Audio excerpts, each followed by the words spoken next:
Yeah. And maybe I was hoping for maybe a big bouquet just right Excuse there. me. Hi, David. You Sorry, okay? am I interrupting something? No, you're not interrupting anything. What's the problem? You need to book some time off. Let me have a look. You need 3 months off? No problem at all, you sweetheart. Bless you. Of course you can have it off. David, you look really poorly. What's the matter? Oh, bless you. You've got a cold. Of course you can go home. Of course, absolutely. David, do you mind taking on some extra workload? We're not going to be able to finish it. Sorry, I'm really swamped. You can't do it. No worries. Absolutely fine. Thank you. Despite being late every day, taking 6 weeks off, and you only completing your work 30% of the time, I think you deserve a promotion. You work so hard. So hard. I'm so happy and proud of you, you know? Thank you. I've got the... Sorry, excuse me. What's the problem? Sorry, I didn't mean to interrupt. Well, you are interrupting something, so... You need a day off. Okay, let me have a look. We've got a month where nobody is taking any time off, but I can't let you have that off. Oh, well, why I not? can't guarantee that no one's going to be sick on that day, so unfortunately, no. Jesus, what's the matter with you? You were in a car crash on your way here? Oh, God. I can't give you the day off, sorry. Well, you should have thought about that before getting in a car crash, shouldn't you? How about drive slower next time? Here, I need you to get that done by lunchtime. I've got 2 things to do. Not my problem. Your organisation is not my issue, so get it done, please. So, despite being on time all the time, you're always present in the moment, you complete your work to the fullest extent, and you are seemingly a hard worker, I'm not going to be able to offer you the promotion at the moment. Sorry. It's not really fair to anyone else that someone like you gets a promotion, the others don't. Work a bit harder. Sorry. Okay, I am really on a roll talking about these hiring managers who are partly to blame for why everyone is experiencing a labor shortage. And I think I want to add a little nuance to this now. I want to talk about women hiring managers who don't hire other women. We all know that systemically, women were oppressed and largely rejected or barred from participating in the workforce. Generally, we know that, right?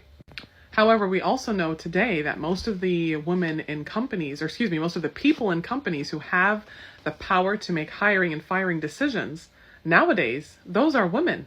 And I can tell you from the experience of being a woman, those women do not like hiring other women into their organizations. And they specifically do not like hiring younger women into their organizations, and they do not like hiring younger, educated women into their organizations. Ask anyone who is under the age of 35, under the age of 40 even, what they've gone through, especially ask any woman under those ages, what they've gone through in interviews, being interviewed by other women. Disappointing, sad, heartbreaking, tragic.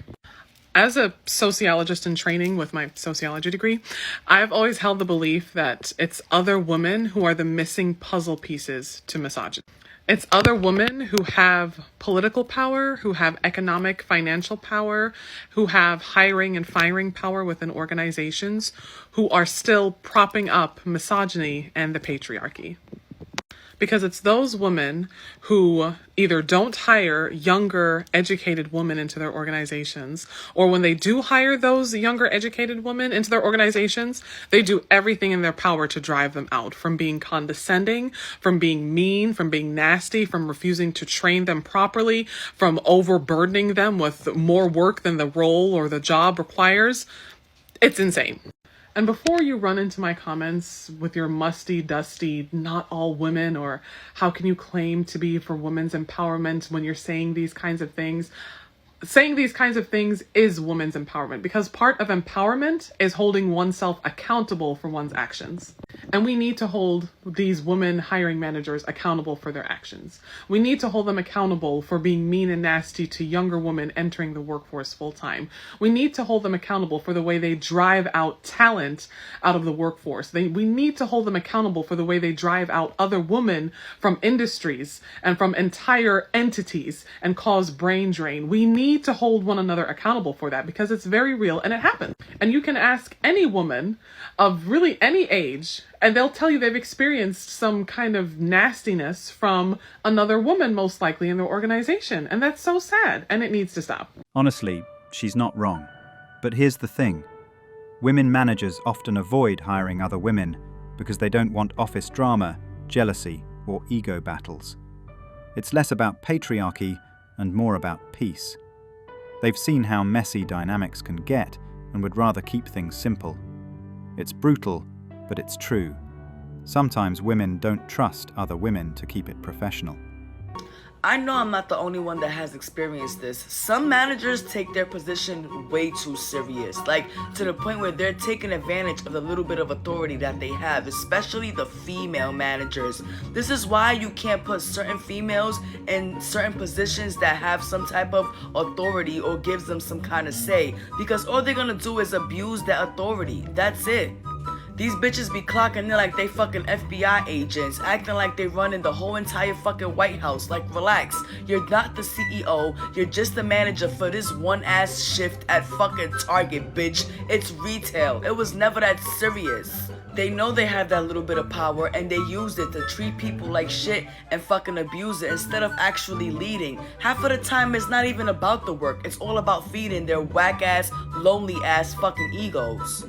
At the end of the day, some managers do not manage. They just take advantage and abuse a little bit of authority they have and try to dress it up as leadership. Like, no, you're being a bitch all because you feel like you can be a bitch. And this is why a lot of managers be getting beat the fuck up and dragged through the whole fucking McDonald's store, through the whole motherfucking Marshall store. Cause you're doing too much, bitch. Talk to your kids like that and treat them like that. Not me. I'm a grown-ass woman and I'm only here for 8 hours. You better watch it, ho. Some women managers let a bit of authority go straight to their heads. Instead of leading, they nitpick, gossip, and make every shift feel like a battlefield. It's not about the job, it's about ego. That's why people start avoiding them altogether. No one wants to work where control and drama replace real leadership. Are companies unwilling to hire women? Ooh, great question. I'm at the age of getting engaged, and I've heard people say, like, don't show your ring on calls. God forbid you're pregnant or trying to get pregnant. I hate the answer I'm going to give you because it's so sad. Go for it. Yes, talking about getting engaged. Congrats. Thanks. It'll be like, oh, but she's going to go on a honeymoon, and then she's going to get married, and then she's probably going to have babies and then not be here. There is a sad reality where we're still dealing with this, where it's almost like, well, maybe take your engagement ring off before you go to an interview. I hate that those words are even coming out of my mouth. With my second pregnancy, I didn't want anyone to know. I was like, they're going to think I'm not committed. There's like this very frustrating stigma that I'm not going to be connected or committed or great at my job. And this time around, like this current pregnancy, I've like trying to show, hey, you're capable of doing more than one thing at a time. And I am trying to be proud of it and show it. And I found that like being authentic and vulnerable has actually opened up a broader, better client pool for me. And the people who don't like it are probably not the people I want to be working with anyway. Some women weaponize the woman card instead of uplifting each other, turning every workplace challenge into a personal crusade. They center themselves, ignore professionalism, and when things don't go their way, they cry discrimination or try to cancel the company. That kind of chaos scares employers. It's not sexism, it's risk management. Genuine, hard-working women end up paying the price when others use gender as a shield for incompetence or drama, making companies wary altogether. The one thing I was not prepared for in the workforce was to have older women just hate me for existing.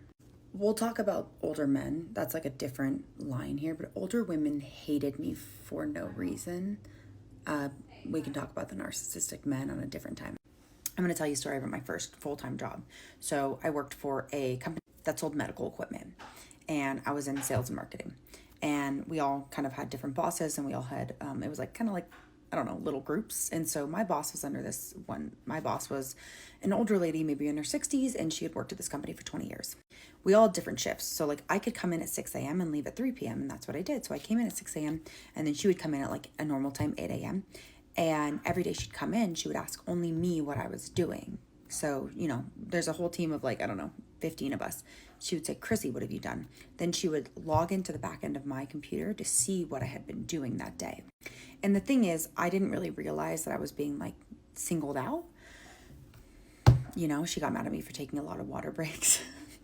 I was also competing in CrossFit, so like I peed a lot, you know, I get that. So I was naive and I went to HR and I was like, hey, I just don't think she's treating me fairly. She's like treating me different than everyone else. Now, this company also had someone that was on FMLA leave and also was just like finished a lawsuit from someone not getting their proper lunch breaks. So I'm assuming they were like really fearful of a lawsuit. I was freshly 21. I don't even like that didn't even come into my brain, okay? So I just went to them because that's what I thought you were supposed to do. And I was like, hey, I just think she's like picking on me and I don't really understand it. And it got to a point where like she would call me out in front of everyone. She would talk down to me. But the thing is, like, my accounts were happy. I was hitting goals. I was doing okay. It's just that I could do the job in less time than everyone else, which is what I learned. Anyways, they ended up firing her. I told them not to fire her. I was like, I'll quit. But no, they fired her. Stories like this are exactly why many companies quietly avoid hiring too many women. Not because they hate women, but because they don't want drama. When older and younger women start clashing over ego, insecurity, or competition, it poisons the work environment fast. Managers don't want HR headaches. They want peace, results, and professionalism, not emotional turf wars disguised as workplace issues. I don't particularly like to hire women. What? No, you didn't let me finish the sentence. She's ready. Calm down. I don't particularly like to hire women that are close enough in age to me that there could be a thing. Look, dude, I'm the boss. I'm dressed nice. I'm taking control of every situation. We have over 200 employees. Like, nah, bro, I don't need it. This man gets it. He's not gambling his business or peace for office drama. When you're running a company with 200 plus people, there's no room for emotional chaos or mixed signals. He's built for discipline, focus, and results, not messy entanglements. Smart men protect their empire before entertaining unnecessary distractions. I don't know what's happened over the last couple of generations, but men don't help women. They don't offer to hold doors and things of that nature. And part of that obviously is because radical feminists, have said, if you hold the door for me, you're implying that I'm weak. So it's not like it's just the fault of men. Do you ever fear about like looking like a Karen, or do you think you ever overreact? I literally wear a shirt that says Proud Karen to the airport. Really? I sell them. Oh, so you go in there ready. I to let battle. people know, like, right? It's not the whole concept of like people calling you a Karen is to make you think that what you're doing is not legitimate. Like you shouldn't be upset about seeing something. So I tell people all the time, I'm the number one Karen at an airport. If I see something, I say something. Something about being at the airport just gets you fired up. It's just a stressful environment. Experience, and it obviously has been further burdened by COVID policies and all of that nonsense. So, but yeah, I think we just all have to just do better in terms of how people treat each other out in public. When men today extend kindness or a helping hand, too often it's flipped into something sinister, too much, creepy, or even harassment claims. You can't punish men for decency and then complain they don't step up anymore. The message is clear. Every good deed risks being twisted. No wonder men pull back completely.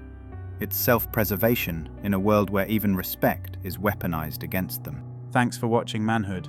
If you want access to exclusive episodes and want to support the channel, hit that join button and become a member.